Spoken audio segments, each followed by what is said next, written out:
Jack Smith, the prosecutor who investigated Trump, finally testified publicly in Congress and revealed explosive details that the White House tried to hide. Concrete evidence, threats of retaliation, and a forceful defense of the rule of law.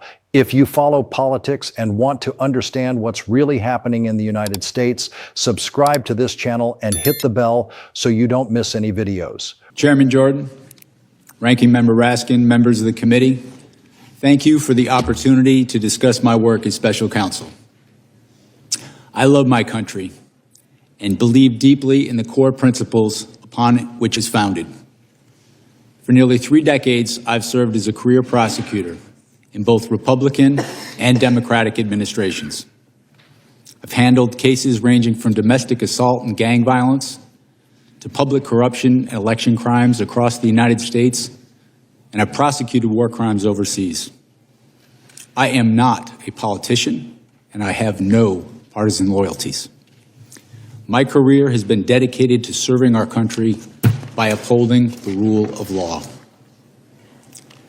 Throughout my public service, my approach has always been the same: follow the facts and the law without fear or favor. Experienced prosecutors know that specific case outcomes are beyond our control. Our responsibility is to do the right thing, the right way, for the right reasons. These principles have guided me through my career, including as special counsel. I'm proud of the work my team did, and I appreciate the opportunity to appear here today to correct false and misleading narratives about our work. During my tenure as special counsel, we followed Justice Department policies, we observed legal requirements, and took actions based on the facts and the law. I made my decisions without regard to President Trump's political association, activities, beliefs, or candidacy in the 2024 election. President Trump was charged because the evidence established that he willfully broke the law, the very laws he took an oath to uphold. Grand juries in 2 separate districts reached this conclusion based on his actions, as alleged in the indictments they returned. Rather than accept his defeat in the 2020 election, President Trump engaged in a criminal scheme to overturn the results and prevent the lawful transfer of power.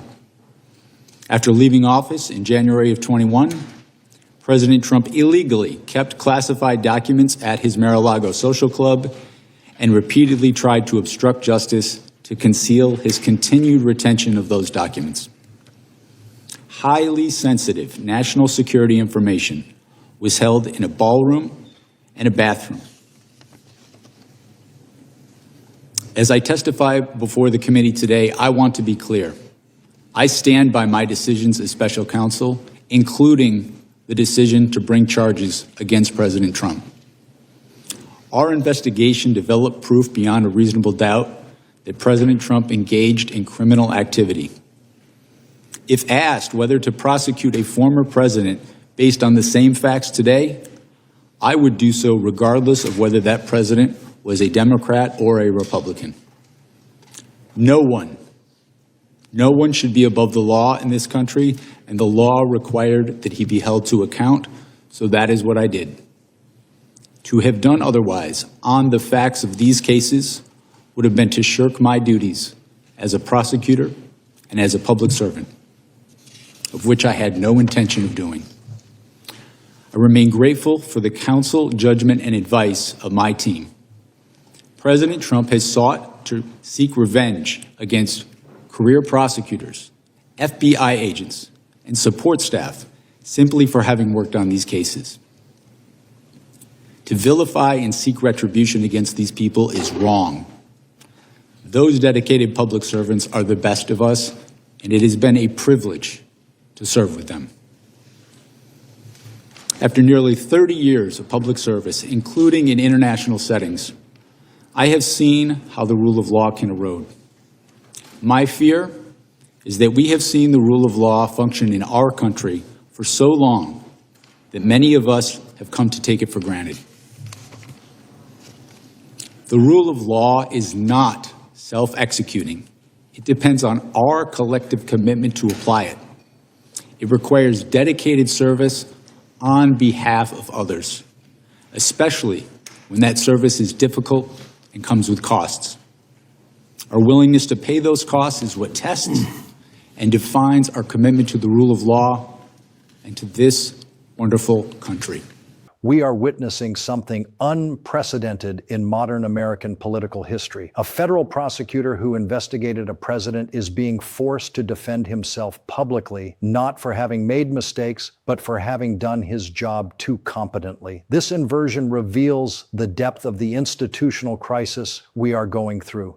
The central issue here transcends Donald Trump or Jack Smith. What's at stake is whether the United States still functions as a constitutional republic where no one is above the law, or whether it has evolved into a system where political power can completely shield its holders from criminal accountability. Smith represents the last line of defense of a principle that sustains democracies. Authorities must answer for crimes, observe the power dynamics in action. Trump, now president, uses his position to intimidate and fire dozens of prosecutors, FBI agents, and public officials who simply fulfilled their constitutional duty. They were not fired for incompetence or misconduct. They were fired for investigating crimes based on evidence.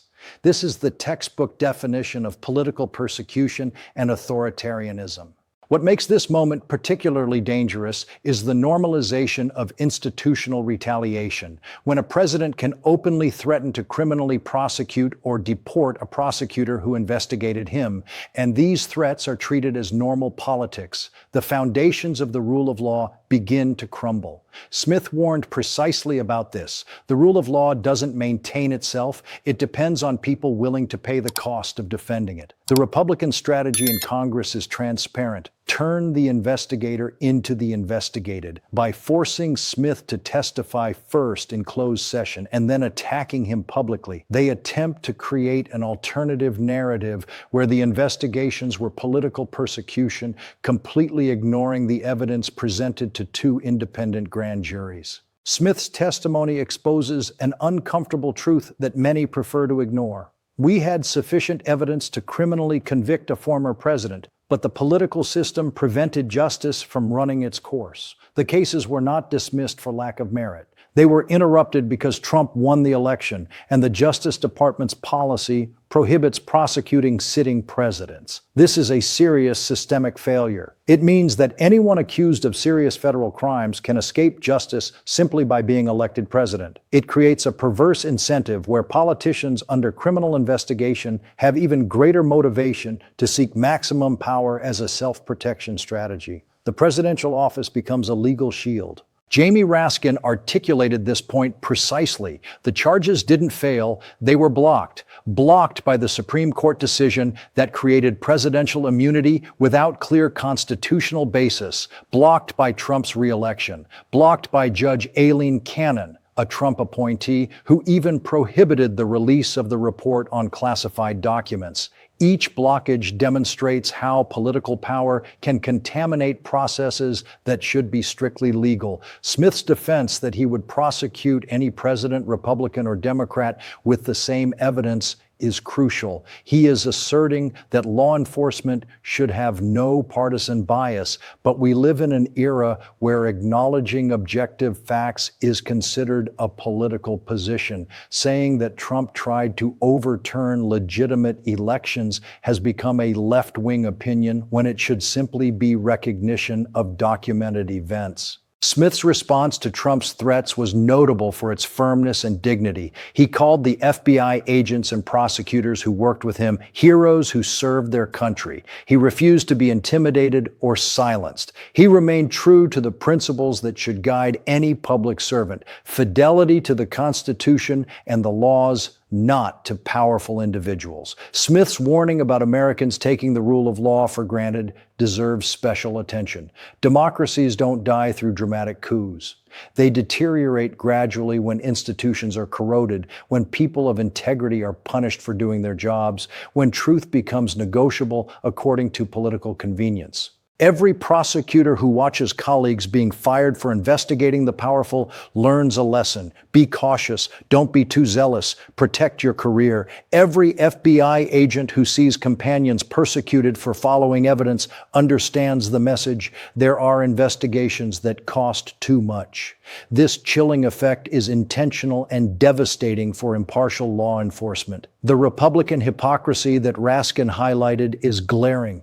The same congressmen who defend Trump by arguing about freedom of speech deliberately ignore that electoral fraud, criminal conspiracy, and obstruction of justice are not protected by the First Amendment. Lying is constitutionally protected. Using lies to commit crimes is not. This distinction isn't complex, it's fundamental. Trump fears Jack Smith precisely because Smith represents something that cannot be bought, intimidated, or manipulated. Institutional integrity grounded in evidence and law. In a system where power frequently replaces principles, someone who refuses to negotiate truth for political convenience becomes an existential threat. What we're witnessing today has consequences that go far beyond Trump or Smith. It establishes dangerous precedents. If a president can criminalize legitimate investigations against himself, if he can use executive power to persecute investigators, if he can rewrite recent history through repetition and intimidation,